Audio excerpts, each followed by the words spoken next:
बच्चे परमात्मा के साथ सदा ही सच्चा रहने की, विकारों का दान देकर फिर वापस लेकर भस्मासुर नहीं बनने की, विकारों के सूक्ष्म नशे को भी योग बल से समाप्त कर पवित्रता के फरमान को जरूर पालन करने की, पवित्रता के सागर परमपिता परमात्मा की आज की मुरली से हम आत्माओं के लिए शिक्षाएं। माया के राज्य में रहते हुए हम सब ऊंच मर्तबा प्राप्त करने के लिए परमात्मा से ऊंची पढ़ाई पढ़ रहे हैं। समय कम है और मंजिल बहुत ऊंची है, श्रेष्ठ है। इसलिए परमात्मा की श्रीमत है कि तीव्र पुरुषार्थ करो और उसके लिए मंजिल को सदा सामने रखो।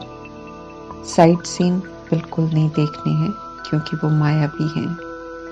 जैसे प्रजापिता ब्रह्मा ने नारायण बनने के लक्ष्य को सामने रख नंबर 1 पुरुषार्थ किया, ऐसे ही हम आत्माओं को भी प्रजापिता ब्रह्मा को फॉलो करते हुए फर्स्ट डिवीजन में आने का उमंग उत्साह बढ़ाते हुए वरदान दे रहे हैं परमात्मा कि फर्स्ट नंबर लेने वाले तीव्र पुरुषार्थी बनो।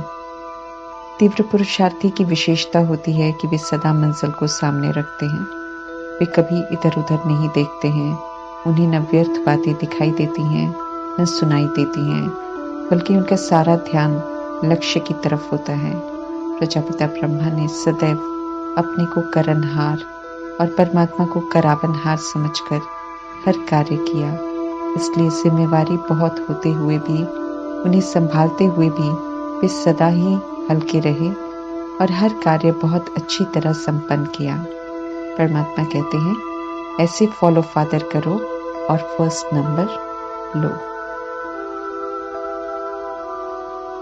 व्यर्थ, नकारात्मक, अशुभ, अशुद्ध, विकारी पर चिंतन की बातें हमारी अवस्था को बिगाड़ने वाली हैं। इसलिए परमात्मा समझाते हैं कि उन्हें सुनते हुए भी नहीं सुनो। पूरा वर्षा अर्थात बेहद का 21 जन्मों का वर्षा लेने के लिए परमात्मा कहते हैं कि विकारों का संपूर्ण दान दो और आत्मा का पाठ पक्का कर देही अभिमानी बनो, लायक बनो। खुद को भूलना, परमात्मा को भूलना, अपने ओरिजिनल स्वधर्म को भूलना अर्थात नास्तिक बन जाना। देह अभिमान आने से अपना ओरिजिनल स्वरूप भूल जाता है। देह अभिमान कहलवाता है कि हमें सब मालूम है। पुरानी कलयुग की चाल छोड़ने नहीं देता। इसलिए ज्ञान प्राप्त होते हुए, सब जानते हुए भी मायावी चाल चलते रहते हैं। भूल जाते हैं कि हम आत्मा हैं और हमें आत्म अभिमानी बनना है और विकारी दुनिया में चले जाते हैं। ईश्वरीय छत्र छाया से निकल जाते हैं। परमात्मा इसे नास्तिक बनना कहते हैं। आधा कल्प ब्रह्मा का दिन, आधा कल्प ब्रह्मा की रात अर्थात सृष्टि रूपी ड्रामा के चक्र में 84 जन्म लेने वाली ब्रह्मा की आत्मा आधा कल्प अर्थात सतयुग त्रेता युग में दिन अर्थात आत्मा के भान में रहते हुए पाठ बजाती है और आधा कल्प द्वापर युग और कलयुग में आत्मा के भान से विस्मृत होकर देह के भान में रहते हुए पाठ बजाती है। इसलिए अपने स्वधर्म से विपरीत चलती है, अज्ञानता में होती है। इसलिए उसे ब्रह्मा की रात कहते हैं।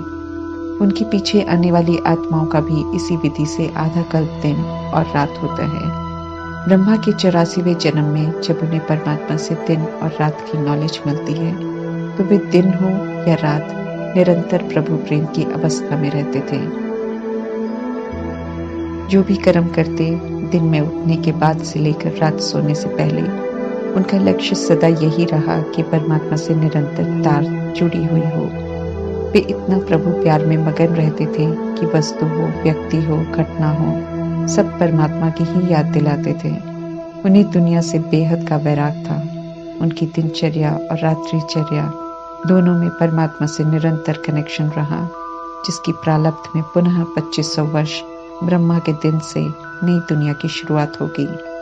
ये आधा कल्प ज्ञान का कहलाता है। अभी की आत्मिक स्मृति वहाँ स्वाभाविक रूप में चलती है, इसलिए उसे आस्तिक सृष्टि कहते हैं। ये आस्तिक बने का वर्षा परमात्मा से मिलता है उन आत्माओं को जो संगम युग में परमात्मा की श्रीमत पर चलकर आस्तिक बनते हैं। संगम युग में जब परमात्मा रात को दिन बनाने आते हैं, भक्ति का फल देकर भक्ति से छुड़ाते हैं, तब जो जागृत होते हैं और दिन बनाने में मदद करते हैं, उन्हें परमात्मा से दिन का वर्षा मिलता है। पतित पावन परमात्मा को जब तक यथार्थ नहीं जानते हैं, तब तक हम नास्तिक हैं। परमात्मा के बच्चे तो अनेक बनते हैं, लेकिन परमात्मा ये स्पष्ट कर रहे हैं कि सब उन्हें यथार्थ नहीं जान पाते हैं। इसलिए ज्ञान सुनते सुनाते हुए भी कई लोग छोड़कर अपवित्र दुनिया में चले जाते हैं।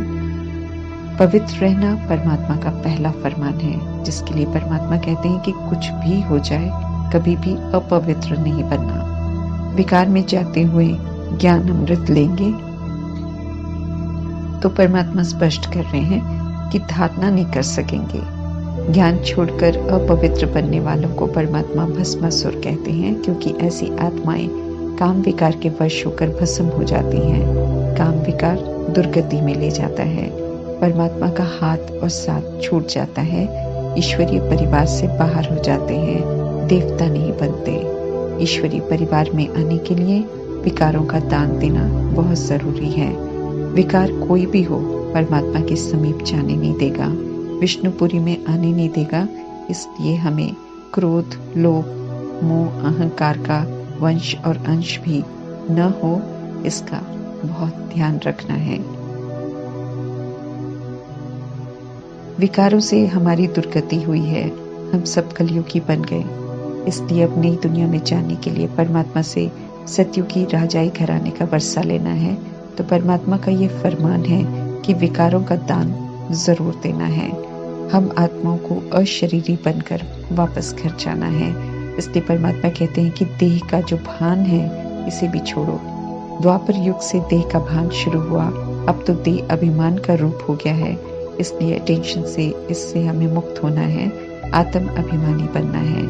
आत्मा एक शरीर छोड़ दूसरा लेती है, इसे समझना है, नॉलेजफुल बनना है, निर्भय बनना है, मायाजीत बनना है। परमात्मा हमारे पिता हैं, ये पहले खुद यथार्थ जानना है, फिर औरों को भी आस्तिक बनाना है, ताकि वे भी ये तो कहें कि निराकार परमात्मा हमारे पिता हैं, वे सर्वव्यापी नहीं हैं। जब तक सर्वव्यापी हैं समझते हैं, तब तक सब नास्तिक हैं। नास्तिक आस्तिक का सही अर्थ परमात्मा अभी हमें समझाते हैं। जो समझते हैं वे श्रीमत पर चलते हैं और उन्हें सुख का वर्षा मिलता है।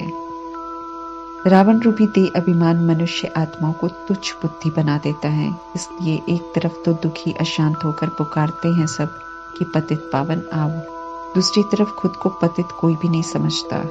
सेवा करने की युक्तियां परमात्मा अभी बता रहे हैं हमें उन युक्तियों के प्रमाण सेवा कर परमात्मा का परिचय भी देना है, उनसे सभी का संबंध भी जोड़ना है। कैसे निराकार परमात्मा ब्रह्मा को रचते हैं, कैसे उन द्वारा ज्ञान सुनाते हैं, ब्रह्मा प्रजापिता क्यों कहलाते हैं, उनके द्वारा नई सृष्टि रचते हैं, ब्रह्मा कुमार ब्रह्मा कुमारी कैसे बनते हैं। ये कुछ प्रश्न हैं जिन्हें लेकर लोगों को संशय होता है। इसलिए इन प्रश्नों को बुद्धि में रख सभी के संशय को मिटाना है। जन्म जन्मांतर की भक्ति की भावना से जुड़ी हुई हैं आत्माएं, इसलिए परमात्मा का खास फरमान है कि सभी को युक्ति से बताना है, किसी की भी भावनाओं को ठेस न पहुंचे, ये हमें जरूर ध्यान रखना है। जैसे परमात्मा हम आत्माओं को हमारी भूलों के साथ स्वीकार करते हुए हर बात समझाते हैं, ऐसे ही रूहानियत से रूहों को सत्य से परिचित कराना है।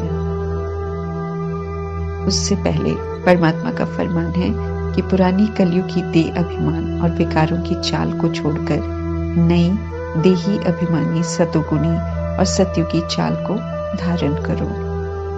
परमात्मा से प्रीत बुद्धि बनने वाले पांडवों का युद्ध कौरवों से नहीं, बल्कि अपनी ही कमी कमजोरियों और माया रूपी देह अभिमान और विकारों से होता है। युद्ध गुप्त है और हर किसी का अपना अपना है। देवी देवता ज्ञान अमृत पिलाते नहीं हैं, बल्कि संगम युग में देवी देवता बनने वाली ब्राह्मण आत्माएं साधारण रूप में होती हैं और परमात्मा से ज्ञान अमृत ग्रहण कर सेवा भी करती हैं और ज्ञान का स्वरूप भी बनती हैं। संगम युग में आचरण से देवता बनते हैं, अनुभूति करते हैं देवता बन के, सुख की, आनंद की और नई दुनिया में इसे स्थूल वर्षे के रूप में प्राप्त करती हैं। परमात्मा जो यज्ञ रचते हैं उससे कोई लड़ाई नहीं होती है। इस रुद्र ज्ञान यज्ञ में आत्माएं विकारों को स्वाहा कर सच्चा ब्राह्मणपन पुरुषार्थ कर फरिश्ता बनते हैं। फरिश्ते ही फिर जाकर सतयुग में देवता बनते हैं। परमात्मा इस समय हम आत्माओं को सेंसिबल बनाते हैं, तो हमें बनना है। परमात्म शिक्षाओं को भूलना नहीं है। परमात्मा हम निराकार आत्माओं से बात करते हैं और पूछते हैं कि क्या हम खुद को लकी सितारे समझते हैं। परमात्मा से पढ़ते हैं, क्या हमें ये रूहानी नशा रहता है।